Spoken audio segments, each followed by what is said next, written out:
दोस्तों, एक राम स्वरूप नाम के गुरु, एक बार की बात है, वह अपने शिष्यों के साथ भिक्षा मांगने के लिए जा रहे थे।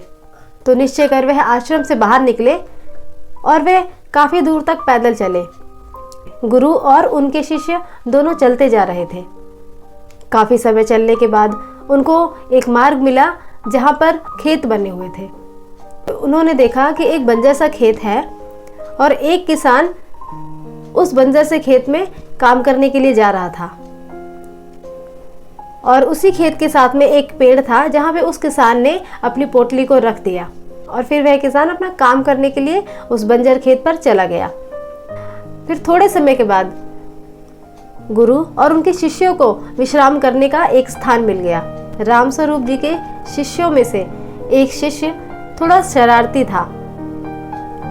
उसने सोचा कि चलो इस किसान की पोटली को लेके चलते हैं।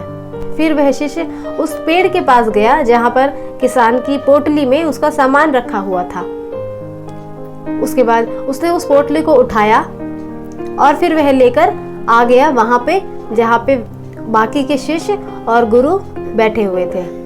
फिर जब राम स्वरूप जी को इस बात का पता चला कि उनके शिष्य ने उस किसान की पोटली को उठा ले आया है, फिर गुरु ने अपने शिष्य को बुलाया और उसको समझाते हुए कहा कि देखो, तुम्हें ऐसा काम शोभा नहीं देता। तुम उस किसान की पोटली को उठा के लेकर आए हो। अगर उसको वह सामान वहाँ पे नहीं मिलेगा तो पता नहीं वो कितना परेशान होगा, न जाने उस परेशानी का भाव कैसा होगा। तो किसी को भी दुखी करने का तुम्हें अधिकार नहीं है। फिर गुरु ने अपने शिष्य को समझाते हुए बोला कि देखो, तुम्हें भिक्षा में जो भी पैसे मिले हैं उन पैसों को उस पोटली के साथ उस पेड़ के पास रखाओ। फिर उसके बाद उस किसान का भाव देखो। फिर शिष्य ने ऐसा ही किया, उस पोटली को पेड़ के नीचे रख आया और पोटली के नीचे वे पैसे भी रख दिए जो उसे भिक्षा में मिले थे। और चुपचाप से सारे शिष्य और गुरु सब कुछ देख रहे थे। फिर किसान जब अपना काम खत्म करके उस पेड़ के पास आया, फिर जब उसने अपनी पोटली को उठाया तो पोटली के नीचे उसे कुछ पैसे दिखे। फिर उस किसान ने इधर उधर देखा पर उसे कोई नजर नहीं आया।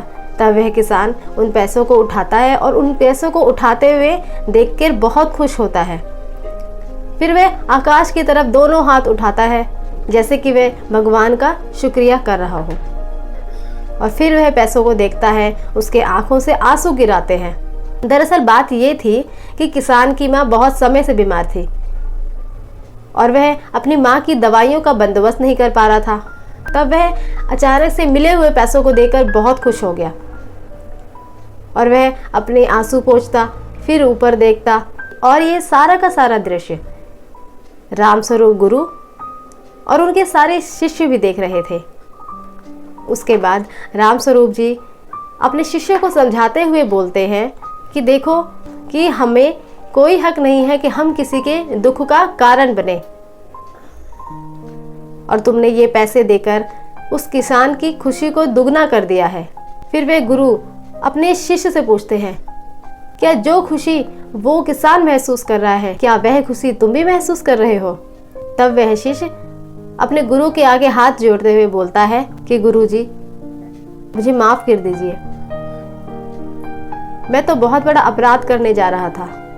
आज आपने एक अपराध करने से मुझे बचा लिया कि मैं इतनी खुशी महसूस कर रहा हूँ। अब शायद वह भोजन पाकर भी मुझे नहीं मिलती। तो दोस्तों, इस कहानी के यही सीख है कि अगर हम किसी की खुशी का कारण नहीं बन सकते तो हम किसी को दुख भी ना दें, लेकिन हम जरूर कोशिश करें कि हम किसी को थोड़ी सी भी खुशी देते हैं या किसी ज़रूरतमंद की थोड़ी सी भी मदद करते हैं। क्या पता वह थोड़ी सी मदद उसके जीवन में कितनी ज़रूरी हो। आशा करती हूँ ये वीडियो आपको पसंद आई होगी। अगर ये वीडियो आपको पसंद आई है, प्लीज़ मेरे चैनल को सब्सक्राइब कीजिए, वीडियो को लाइक कीजिए और कमेंट भी कीजिए। Thank you so much.